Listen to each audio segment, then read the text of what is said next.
And thank you, Cahir. Look, I really welcome the Minister being here today. I mean, we're speaking on such a difficult topic, and I suppose, Minister, you're here today to say what we as a government are going to do to combat domestic, gender-based violence against both women and men.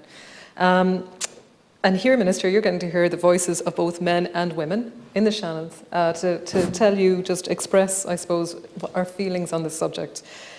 We know about the shocking loss of life of Aisling Murphy, thoughts, of course, with her family and her friends and the people of Tullamore, but also to Women's Aid, who spoke out about the violence against women, over 230 women who have lost their lives in the last few decades.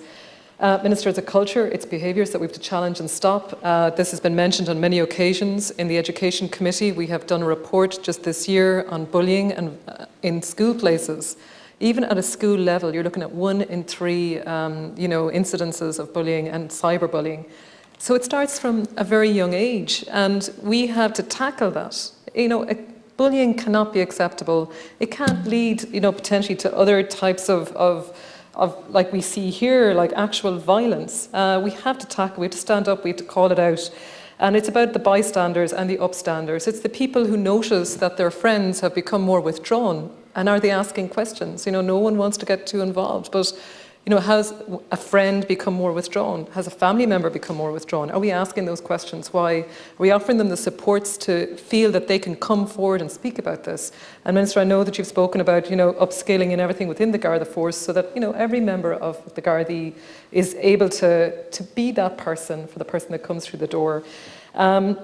Minister, I suppose you've spoken, and you did, on the International Day for the Elimination of Violence last year in November, the 25th of November, you announced funding for 18 organisations across the country, and you particularly focused on regional towns where very simple things, increasing the number of hours that the phone lines would be open, so they're open late in the evening and at night time when people need them, emotional support, more supports for people going to court, and they're taking a legal case, that they will have court or just support in a legal way.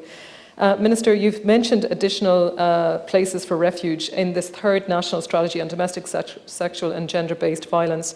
I know that we've spoken about this previously as well, just about the fact that there are so many counties that don't have this. And not just counties, I'm talking about towns. I don't think it should be looked at on a county basis. I think we should look at it in a town basis. And urban towns, 5,000, 10,000, 15,000, 20,000, and those towns and urban areas, what supports are there for them? Minister, I suppose the refuge places that are available, I've spoken that there is, obviously we're talking here about violence against women, but I don't take away from the fact there is also domestic violence against men, and an awful lot, like much of this domestic violence, is not reported. It's not reported when it happens to men, and there are no refuge places. I'm not sure if there's any available for men, but for women as well. It is a crisis that is in our society.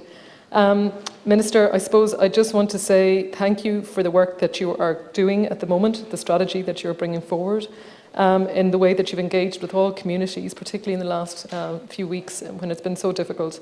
I suppose that we are aware that there are helplines out there, and for any women or people listening to this, that Women's Aid, 24/7 helplines that are there, that there is help out there. You can talk in confidence. There are ways where the numbers can't be traced or tracked. That's available. So just to encourage people to come forward where needs be. And thank you, Minister, for your work on this.